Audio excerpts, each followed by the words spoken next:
അപ്പോൾ പോലീസ് സ്റ്റേഷനിലെ പരാതിക്ക് പുറമെ ഇപ്പം മുഖ്യമന്ത്രിക്ക് കൂടെ പരാതി കൊടുത്തു. നമുക്കിപ്പോൾ നമ്മളിപ്പം വളരെ സതുദ്ദേശത്തോടു കൂടി ഞാനിപ്പോൾ പറയട്ടെ, ഇപ്പോൾ പെരിന്തൽമണ്ണയിലെ ഏത് സാധാരണക്കാർക്കും ഞാൻ ആരാണെന്ന് അറിയാം. ഞാൻ പറയുന്നത് അതല്ല, ഞാനിപ്പോൾ അവരെ ന്യായീകരിക്കേണ്ട ബാധ്യത അല്ലല്ലോ എനിക്കുള്ളത്. ഇതിൽ ഇരയാക്കപ്പെട്ട മുഴുവൻ മനുഷ്യന്മാർക്കും ആ തുക തിരിച്ചു കിട്ടാനുള്ള നിയമ പോരാട്ടത്തിൻ്റെ മുന്നിൽ ഞാൻ നിൽക്കും. അത് മാത്രമാണ് ഒരു ജനപ്രതിനിധികൾക്ക് എൻ്റെ ഉത്തരവാദിത്വം. കാരണം എൻ്റെ വഴി അല്ലാതെയും ഒരുപാട് പേര് പണം പോയിട്ടുണ്ട്. പെരിന്തൽമണ്ണയിലടക്കം നമ്മുടെ ഈ ജില്ലകളിലൊക്കെ അടക്കം എത്ര ജനപ്രതിനിധികളുടെ മണ്ഡലങ്ങളിലാണ് പൈസ പോയത്.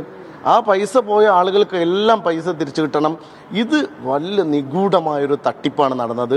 കേരളം കണ്ട ഈ തട്ടിപ്പിന് എതിരായിട്ടുള്ള പോരാട്ടത്തിൽ മാധ്യമങ്ങൾക്കൊപ്പം തീർച്ചയായിട്ടും ഒരു ജനപ്രതിനിധി എന്ന നിലയ്ക്ക് ഞാനുണ്ട്.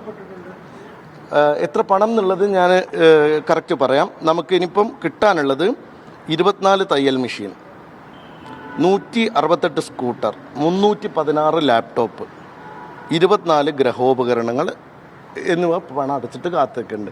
ഏതായാലും ഇത് അത് ഞാൻ തുക നോക്കിയിട്ടില്ല, പറയാം. ഈ സംഘത്തിന്റെ പണം ഇനി തിരിച്ചു കിട്ടും തോന്നില്ല. കാരണം പക്ഷേ DGP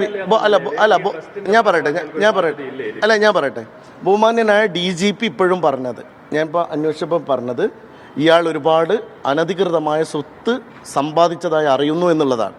അങ്ങനെ അയാൾക്ക് സ്വത്ത് ഉണ്ടാവട്ടെ എന്നാണ് നമ്മൾ പ്രാർത്ഥിക്കുന്നത്. അത് കിട്ടി സാധാരണക്കാരുടെ പണം തിരിച്ചു കൊടുക്കണം നമുക്ക്. ഏതായാലും ഒരു കാര്യം ഉറപ്പാണ്, പെരിന്തൽമണ്ണ ഉൾപ്പെടെയുള്ള സ്ഥലങ്ങളിലൊക്കെ തന്നെ നമുക്ക് എല്ലാവർക്കും ബാധ്യത ഉണ്ടല്ലോ. ഇപ്പോൾ ഇത് ഏത് NGO വഴി വന്നാലും നമ്മളെ നാട്ടിലെ സാധാരണക്കാരെ പണമല്ലേ, അത് തിരിച്ചു വാങ്ങിക്കൊടുക്കാൻ നമ്മൾ എല്ലാ അറ്റം വരെയും ജനങ്ങളോടൊപ്പം. ഓക്കെ, ശരി, എന്നാൽ ശരി. ഓക്കെ, അല്ല നോക്ക്, നമ്മൾ ശ്രമിക്കുക, നമുക്ക് എല്ലാവർക്കും കൂടി കണക്ക് പറയുമ്പോൾ തയ്യൽ മെഷീൻ എന്നുള്ളത് ഒരു തട്ടിപ്പിന്റെ തയ്യൽ മെഷീനാണ്. പക്ഷെ അറ്റ്ലീസ്റ്റ് പണം പറയുന്നതാണ്. അല്ല, പണം പോയത് എത്ര എന്നുള്ളത് നോക്കാം. ഇതിലും കണക്കൂട്ടിയാൽ കിട്ടാവുന്നേ ഉള്ളൂ. അതങ്ങനെ ഒരു പ്രധാന കാര്യമല്ലല്ലോ. ഏതായാലും മാധ്യമങ്ങൾക്ക് മുമ്പിൽ നമുക്ക് പറയാനുള്ളത്, ഈ കേരളത്തിൽ നടന്ന ഈ ഒരു വലിയ വിഷയത്തിൽ ഇരയാക്കപ്പെട്ട ആളുകളിൽ ഒരാളാണ് ഞാൻ. ആ പറ്റിക്കപ്പെട്ട ഒരാളാണ് ഞാൻ, വഞ്ചിക്കപ്പെട്ട ഒരാളാണ് ഞാൻ.